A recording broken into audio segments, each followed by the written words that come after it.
Welcome students. कल की class में हमने रिलेशन के बारे में पढ़ा था। रिलेशन कितने टाइप के होते हैं, जिसमें आप लोगों ने पढ़ा था reflexive relation, symmetric relation, asymmetric relation, anti symmetric relation और ट्रांजिटिव रिलेशन। अब एक और रिलेशन है जिसको हम बोलते हैं equivalence relation.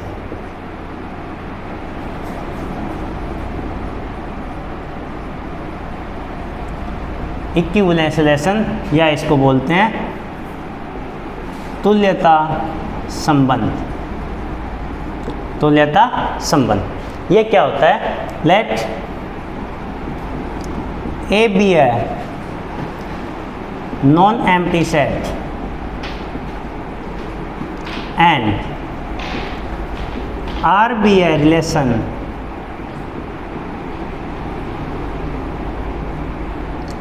defined on A, then R is an equivalence relation if R is, first आपके पास है रिफ्लेक्सिव समतुल्य, सेकंड आपके पास सिमेट्रिक सममित और तीसरा आपके पास है ट्रांजिटिव संक्रामक। तो आपके पास मान लिया आपने कि एक कोई भी नॉन एम्प्टी सेट है और उस पर डिफाइन एक रिलेशन है, तो वो रिलेशन एक तुल्यता संबंध होता है। कब? जब आर है वो समतुल्य हो, सममित हो और संक्रामक हो। अगर तीनों प्रॉपर्टी को होल्ड कर रहा हो तो उस रिलेशन को हम तुल्यता संबंध कहते हैं। जैसे इसका एक एग्जांपल देखते हैं। सबसे पहले मान लिया कि आपके पास एक सेट एस है, इसमें है set of all lines in X Y plane. आपके पास जो एक्स वाई समतल है उसमें जितनी भी लाइनें हैं उन सब का आपने एक सेट बना लिया, रिलेशन डिफाइन कर दिया L1 related to L2 if and only if L1 parallel to L2। L1 है वो L2 के समानांतर है, ये आपने एक रिलेशन अपनी तरफ से डिफाइन कर दिया। अब हम चेक करेंगे कि क्या ये रिलेशन इक्विवेलेंस है या नहीं है।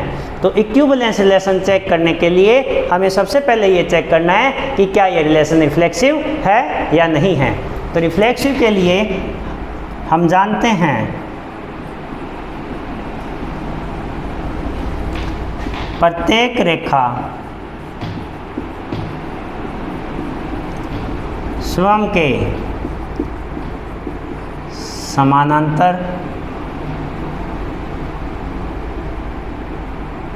समानांतर होती है। हर एक लाइन खुद के पैरेलल होती है। इसका मतलब L1 parallel to L1 which implies L1 related to L1 for all L1 belongs to S। हर एक लाइन L कोई भी एक लाइन है तो वो हमेशा खुद के पैरेलल होगी। अगर वो खुद के पैरेलल है तो हर एक लाइन खुद से रिलेटेड हो गई। इसका मतलब R इज रिफ्लेक्सिव, आर है वो समतुल्य संबंध होगा। इसी प्रकार से हम सेकंड चेक करते हैं सममित। अब यदि L1 पैरेलल टू L2, यदि L1 related to L2 which implies L1 parallel to L2, यहाँ से हम लिख सकते हैं L2 पैरेलल टू L1। इसका मतलब L2 रिलेटेड टू L1। इसी टाइप से अगर हम संक्रामक चेक करते हैं, अगर हम ट्रांजिटिविटी को चेक करेंगे तो माना L1 related to L2 and L2 related to L3। इसका मतलब L1 है वो L2 के पैरेलल है, L2 है वो L3 के पैरेलल है। यहाँ से हम बोल सकते हैं कि L1 और L3 है वो पैरेलल होगी। इसका मतलब L1 रिलेटेड टू L3, इसका मतलब ये रिलेशन संक्रामक भी है। अब अगर ये समतुल्य, सममित और संक्रामक तीनों हैं तो इसका मतलब ये एक इक्विवेलेंस रिलेशन है, ये एक तुल्यता संबंध होगा। ठीक है, यहाँ तक आसान एग्जाम्पल है, इसी टाइप की कोई दिक्कत नहीं होनी चाहिए इसमें। और एग्जाम्पल देखते हैं इसी टाइप से। जैसे मान लो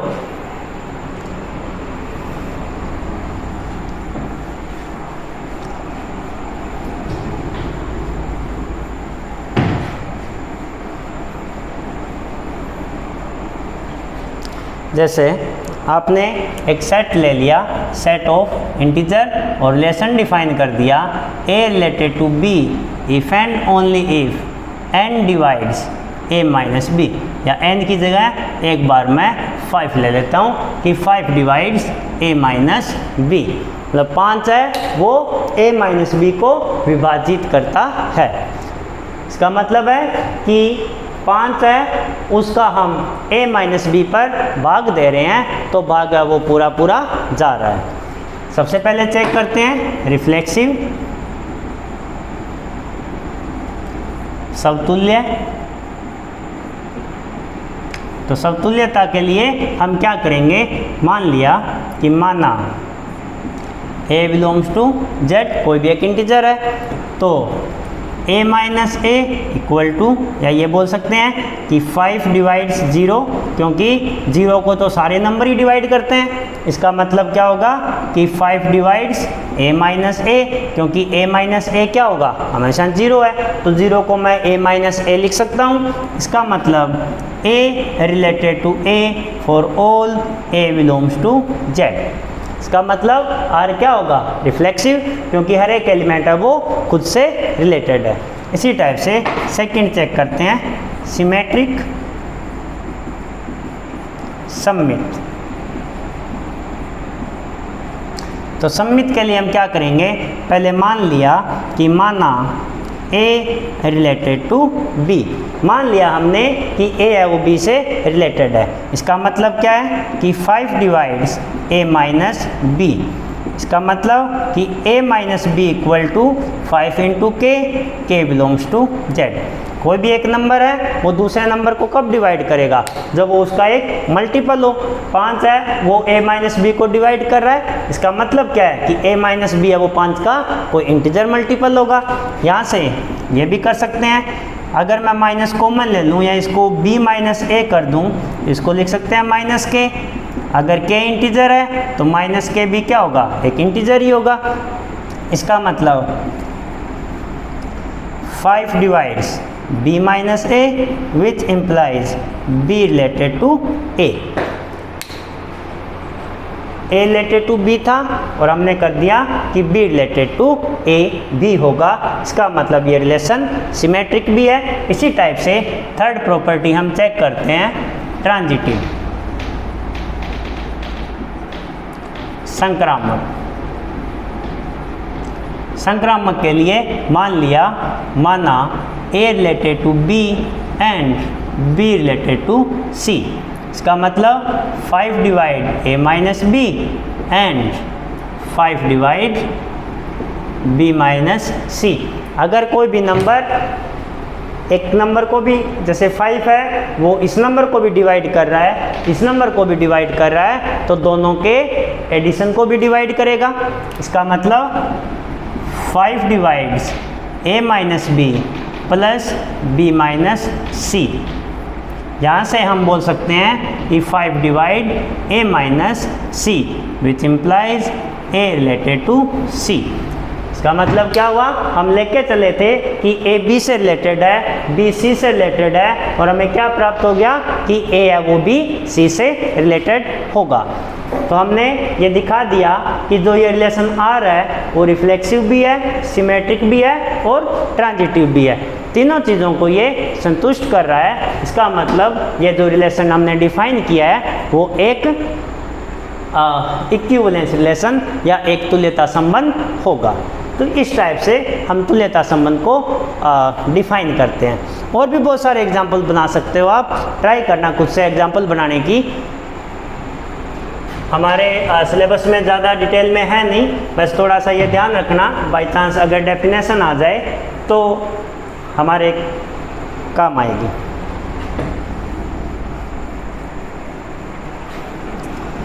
इसके बाद तुल्यता संबंध आ गया। अब इस रिलेशन को हम कॉन्ग्रुएंसी रिलेशन भी कहते हैं।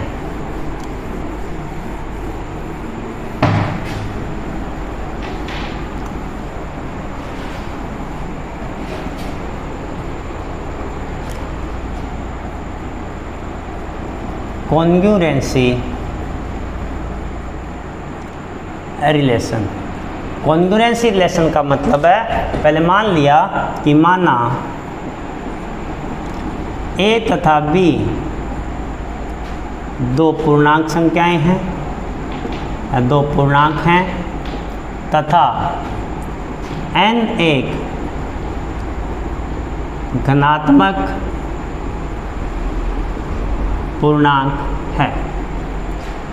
तो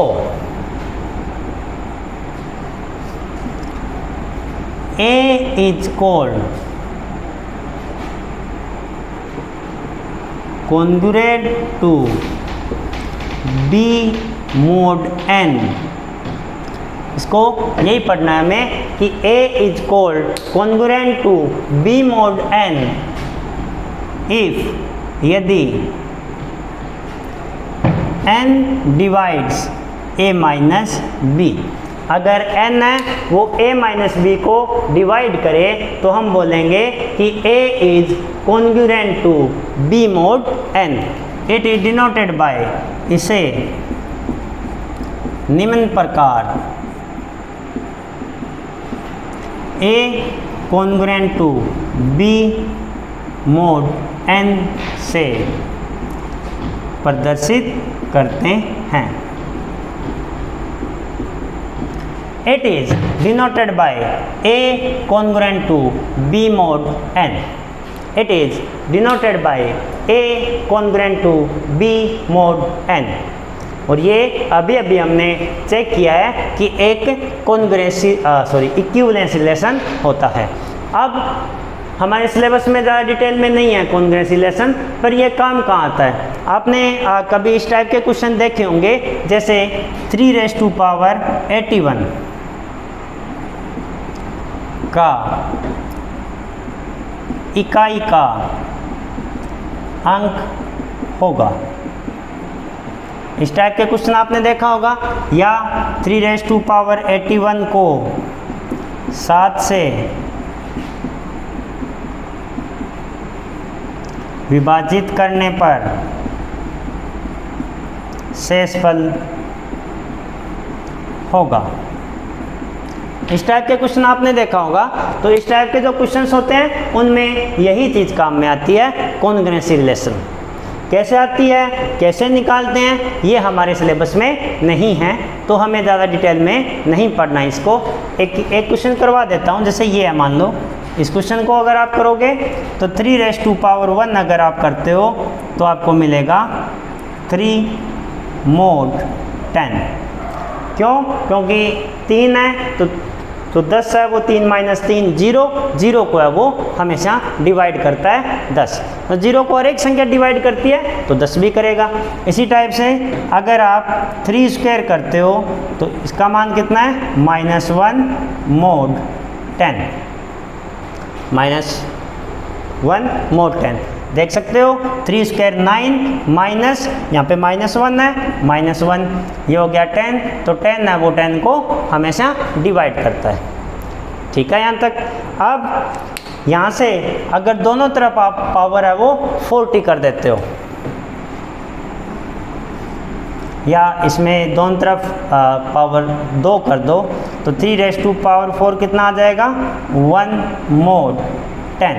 अब दोनों तरफ पावर है वो 20 कर दो, दोनों तरफ पावर 20 करेंगे, यह आएगा 3⁻80 कॉन्ग्रुएंट टू 1 mod 10, दोनों तरफ पावर 20 करेंगे तो 1 की पावर 20 तो 1 ही रहेगा, तो ये आ गया। दोनों तरफ 3 से मल्टीप्लाई करेंगे तो 3 raise to power 81 congruent to 3 mod 10। तो 3 की पावर अगर आप 81 करोगे तो उसका जो इकाई का अंक आएगा वो आपके पास 3 आएगा। ठीक है। अब जो बैंक एसएससी की तैयारी करते हैं जो बच्चे, उनको शॉर्ट ट्रिक भी बताते हैं कि किसी की पावर 4 कर दो तो आपको 1 mod 10 मिल जाएगा, या पावर 5 करोगे तो रिपीटिशन शुरू हो जाएगी। वो अलग अलग शॉर्ट ट्रिक है। आप यहाँ से देख सकते हो कि 3 की पावर 4 करने पे आपको 1 मिल रहा है, तो ऑब्वियस है 3 की पावर 5 करोगे तो वापस यहाँ पे 1 गुना 3 3 आएगा।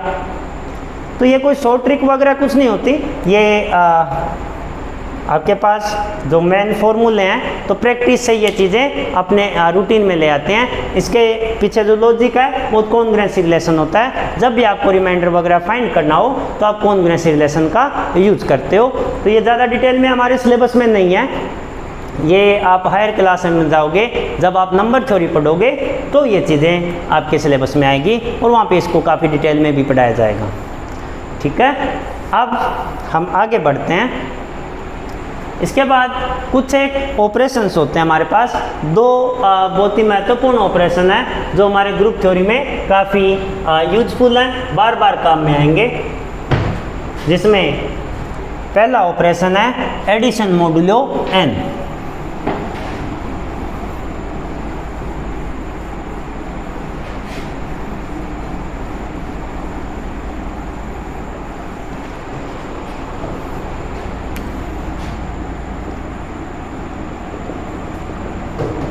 एडिशन मोडुलो n, इसको लिखते हैं प्लस और यहाँ पे पैर में लिखेंगे n, एडिशन मोडुलो n। ठीक है, पूरा दिख रहा होगा, थोड़ा नीचे कर देते हैं।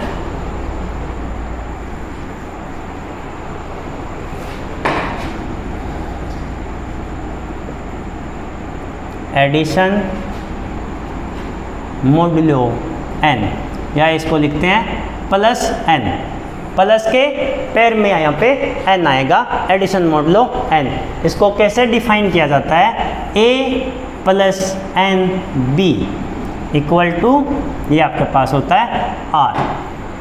a प्लस एन बी, मतलब a और b को यहाँ पे a और b के बीच में ये एक संक्रिया लग रही है प्लस n, बराबर में रिजल्ट आएगा हमेशा r, जहाँ पे r क्या होता है, where r is the reminder when a plus b is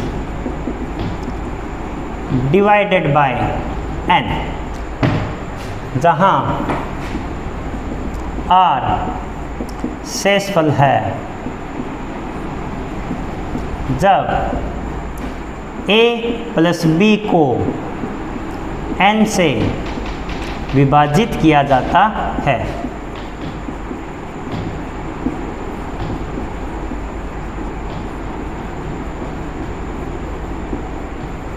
जब आप a प्लस बी को n से विभाजित करोगे उसके बाद जो भी शेषफल आएगा वो आपका फाइनल आंसर माना जाएगा। जैसे 3 यहाँ पे प्लस 5 8 कर दिया, 3 प्लस 5 8, तो ये क्या होगा, पहले दोनों को जोड़ो, 11, 11 में 5 का भाग दो, शेषफल कितना आएगा 1, तो इसका रिजल्ट है वो आ जाएगा 1। तो इस टाइप से आपको लिखना है। और एग्जांपल देखो, 4 प्लस 6 7, या इसको कोई भी जैसे 8 मान लो, 4 प्लस 6 8, तो 4 प्लस 8 12, 12 पे 6 का अगर आप भाग दोगे, 12 पर अगर 6 का भाग दोगे तो शेषफल कितना आएगा 0, तो इसको हम लिखेंगे 0। तो इसका जो आंसर है वो 0 माना जाएगा। इसी टाइप से सेम ऑपरेशन है, इसको हम बोलते हैं मल्टीप्लिकेशन मोडुलो n।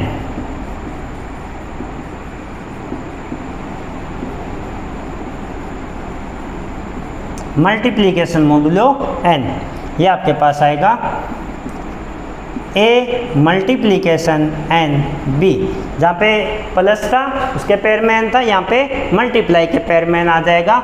ये भी आपके पास आंसर आर होगा, where R is the reminder when A into B is divided by N. यहाँ पे हम क्या कर रहे थे, दोनों को जोड़ के n का भाग दे रहे थे। अब हमें क्या करना है, दोनों को गुणा करके फिर n का भाग देना है। इसका कोई एग्जांपल अगर आपको देखना है तो जैसे 3, 5, 4, तो 3 गुणा 4, 3 को 4 से गुणा करोगे कितना आएगा 12। 12 पे आपको मल्टीप्लिकेशन मॉडुलो 5 का ऑपरेशन लगाना है, तो 12 पर 5 का भाग 2, शेषफल कितना आएगा 2, तो इसका उत्तर हो जाएगा आपके पास 2।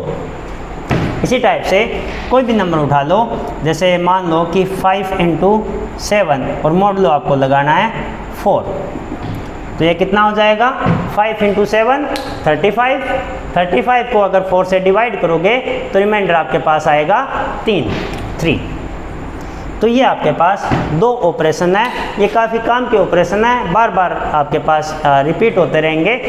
इसको पहले को बोलते हैं एडिशन मॉडुलो n और दूसरे को बोलते हैं मल्टीप्लिकेशन मॉडुलो n। उम्मीद करते हैं कि यहाँ तक किसी भी स्टूडेंट को किसी भी प्रकार की कोई समस्या नहीं आई होगी। फिर भी अगर कोई दिक्कत है तो आप हमें कांटेक्ट करके आपकी प्रॉब्लम बता सकते हो, आपको उसका सॉल्यूशन प्रोवाइड करा दिया जाएगा। ठीक है, अब इसके बाद आपके पास फर्स्ट चैप्टर आपका स्टार्ट होगा। ये आपके पास सारे प्रीलिमिनरीज थी, मतलब ये सब चीज़ें आपको ग्रुप थ्योरी स्टार्ट करने से पहले आनी चाहिए।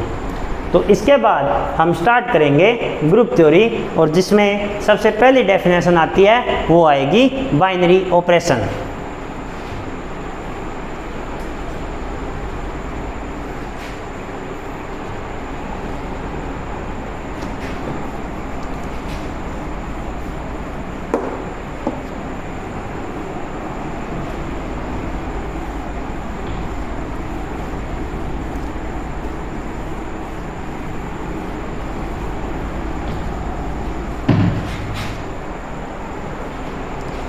हाँ, तो अब बात करते हैं बाइनरी ऑपरेशन।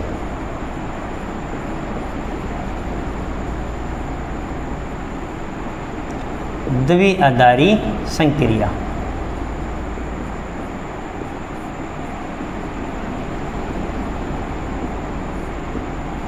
द्विआधारी संक्रिया इसका मतलब है कि मान लिया आपने कि लेट S बी है नॉन एम्प्टी सेट, माना S एक अरिक्त समुच्चय है, then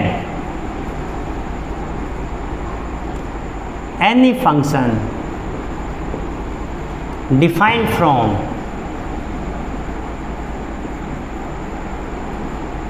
S cross S to S is called a binary operation.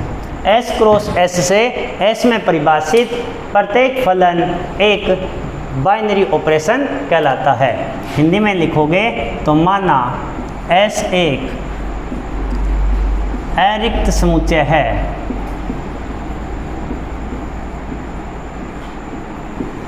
तो S क्रॉस S से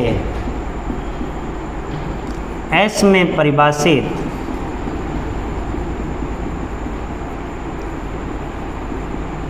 प्रत्येक फलन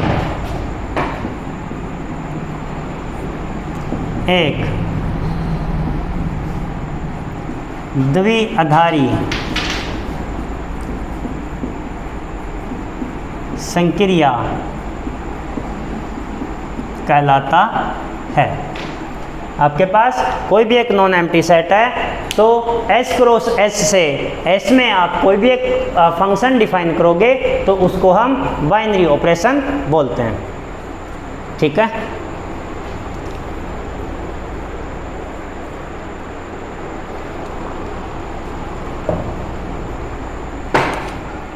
it is denoted by star. इसे ज़्यादातर हम स्टार से डिनोट करते हैं, हमारे बुक में इसको हर जगह स्टार से डिनोट किया गया है। तो स्टार क्या होगा? Star is a function from S cross S to S. Star S cross S से एस में एक फलन होगा। फलन की परिभाषा आपको आती होगी, काफ़ी फेमिलियर हो फंक्शन की डेफिनेशन से, 11-12 से आप लोग पढ़ते आ रहे हो। तो फलन क्या होता है, फंक्शन क्या होता है? Function let A and B are two non empty set, माना ए तथा बी दो अरिक्त समुच्चय हैं, then function is a rule from A to B which assign every element of A to a unique element of B.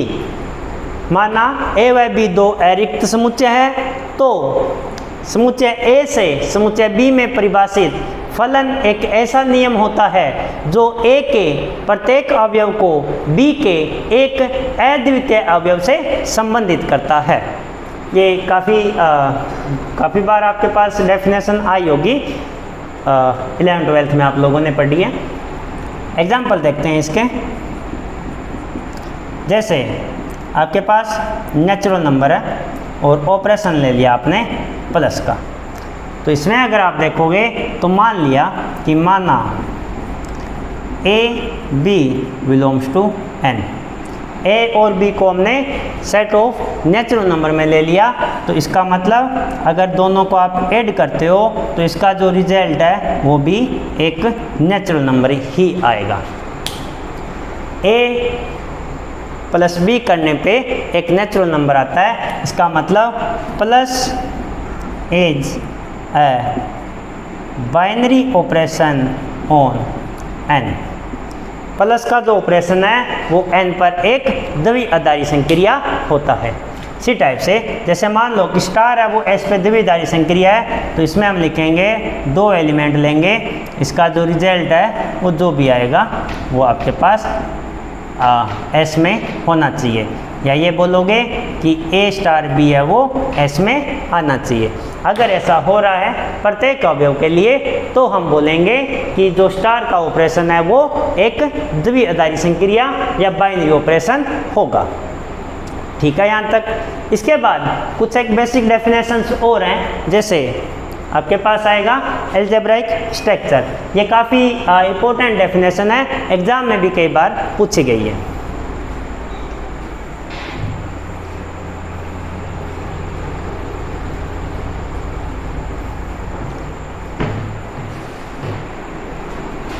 इसी type से binary operation के आप एग्जाम्पल भी देख सकते हो,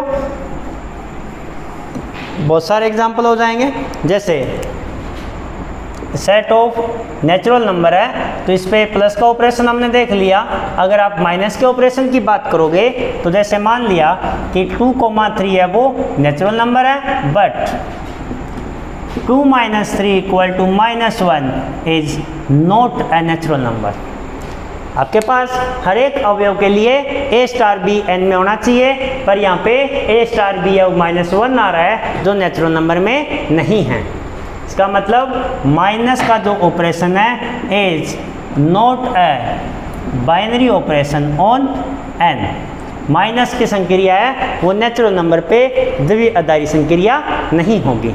इसी प्रकार अगर मैं इंटीजर की बात करूं तो माइनस का ऑपरेशन है वो एक द्विआधारी संक्रिया हो जाएगा। क्यों? क्योंकि अगर आप कोई भी दो इंटीजर लेते हो a और b, उनको अगर आप सेपरेट करोगे, अगर उनको घटाते हो तो रिजल्ट है वो आपको हमेशा एक इंटीजर ही मिलेगा। ठीक है यहाँ तक। इसके बाद अगर मैं इंटीजर्स पे डिवाइड का ऑपरेशन लगाता हूँ तो इसमें आप देखोगे कि 2 और 3 दो इंटीजर है, but 2/3 is not an integer. 2/3 है वो एक पूर्णांक संख्या नहीं होती है, तो ये आपके पास जो डिवाइड का ऑपरेशन है वो एक द्विआधारी संक्रिया नहीं होगा। इसी टाइप से अब बहुत सारे एग्जाम्पल है, आप आराम से चेक कर सकते हो कि कौन कौन से आप अपनी तरफ से नंबर लो। जैसे रेशनल नंबर ले लिए, उस पर प्लस माइनस गुणा और भाग चारों को चेक करो, कौन कौन से ऑपरेशन है वो द्विआधारी संक्रिया बनेंगे और कौन से हैं वो नहीं बनेंगे। तो अगर रेशन नंबर की आप बात करोगे तो प्लस माइनस और मल्टीप्लिकेशन तीनों के तीनों ही उस पर द्विआधारी संक्रिया बनाएंगे, जबकि जो डिवाइड का है वो द्विआधारी संक्रिया नहीं बनेगा, क्योंकि समथिंग अपॉन जीरो एक परिमेय संख्या नहीं हो पाएगा। क्यों? क्योंकि जैसे 1/0 है तो वो अपरिभाषित है, उसको हम डिफाइन नहीं कर सकते, और जब तक हम डिफाइन नहीं कर पाएंगे तो हमें नहीं पता कि वो परिमेय है या परिमेय नहीं है, क्योंकि 1/0 कोई परिभाषित नंबर नहीं होता है। ठीक, तो आगे का जो अपने चीज़ें हैं अलजेब्रा स्ट्रक्चर, ग्रुप थ्योरी कल के लेक्चर में स्टार्ट करेंगे। तो आज के लिए इतना ठीक है, थैंक यू।